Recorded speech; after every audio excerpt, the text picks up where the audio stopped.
Good morning. It's Wednesday, May 7th, and I'm Ted Keith with your morning Buzzcast. It's already been a good morning for Disney as it reported second quarter results that beat Wall Street estimates and raised its outlook for the rest of the year. As reported by The Wrap, the sports segment of the company, which includes ESPN, grew revenue 5% to $4.5 billion, but operating profit fell 12% to $687 million due to a write-off from exiting its venue sports business. ESPN is planning to release its much-anticipated new streaming service this fall. A trio of league executives were on Capitol Hill yesterday for a hearing by the Senate Commerce Committee, focused largely on sports streaming. Kenny Gersh, EVP for Media and Business Development at Major League Baseball, William Koenig, the NBA's President of Global Media Distribution, and David Proper, Senior EVP of Media and International Strategy at the NHL. Ted Cruz, Republican of Texas, chairs the committee and expressed concern on behalf of fans who can find it, quote, frustrating and annoying and expensive, end quote, to watch all of a league's games. No one from the NFL was there, and Cruz took aim at the league's encroachment into streaming games on dates previously reserved for high school and college football under the Sports Broadcasting Act of 1960, which says the NFL cannot broadcast games from the second weekend in September through the second weekend in December on Friday night or Saturday in order to protect those other versions of the sport. In recent years, the league has aired a Friday afternoon game on the day after Thanksgiving to much success and has made clear with its ratings dominance that it can put a game pretty much anywhere it wants and expect a huge audience. Gersh pointed out that MLB is looking to eliminate its blackout rule for local broadcasts, while Koenig said that the league's new media rights deals will offer an increase in games on network television on both ABC and NBC. Speaking of the NBA on NBC, some interesting news yesterday. NBC Sports said it will use the AI-generated voice of Jim Fagan as part of its promotions under its new rights in the deal.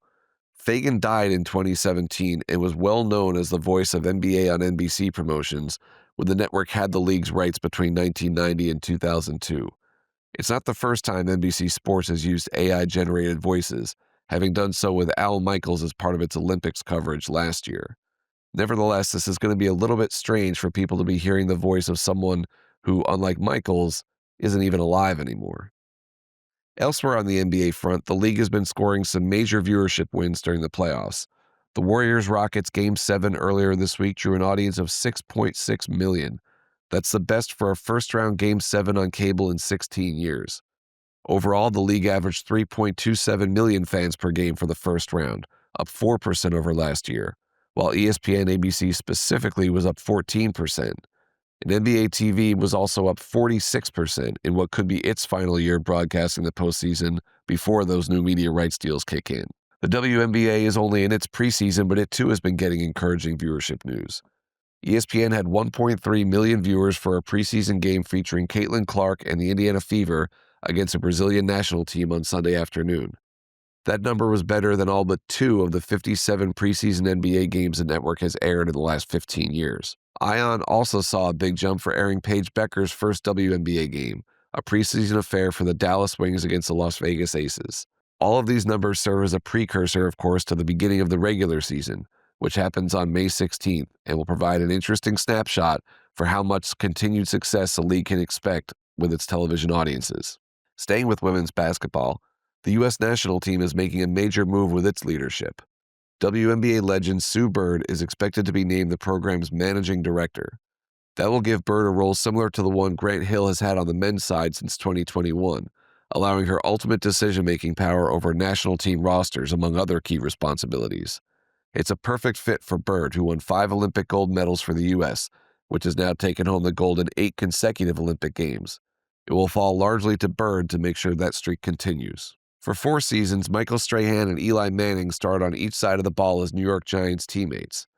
Now the two are reportedly going head-to-head in a bid to purchase a 10% minority stake in the G-Men. Manning has been putting together a group of investors, and Strahan is now teaming up with former Milwaukee Bucks co-owner Mark Lasry in a separate bid. The two Giants legends decided not to team up on a bid because of competing business interests. Last summer, the NFL approved private equity taking up to 10% stakes in teams, and before the year was over, 2 teams had done exactly that. Arctos took a 10% stake in the Buffalo Bills, and Ares Management got 10% of the Miami Dolphins and its related assets. Strahan, by the way, will be a headline speaker at SBJ's upcoming Force event later this month in New York City. opening the conference in conversation with SBJ executive editor and publisher Abe Madkour on the first day of coverage, May 20th. For more information or to register, go to 4-se.com. Another SBJ programming note. Available on Thursday, the latest SBJ Inside the Industry will take a look at athletes stepping off the playing field and into the boardroom, front office, and owner's box. Sports Business Journal's Abe Madkour and Joe Lemire join Washington Capitals assistant GM Don Fishman and host Tarek El-Bashir for expert discussions and a featured interview with Washington Mystics GM Jamila Weidman. Again, that's SBJ Inside the Industry, Thursday on SBJ's YouTube channel. Subscribe now to get notifications for this and all shows as they become available. That's your Morning Buzzcast for Wednesday, May 7th. I'm Ted Keith. We'll talk to you again tomorrow.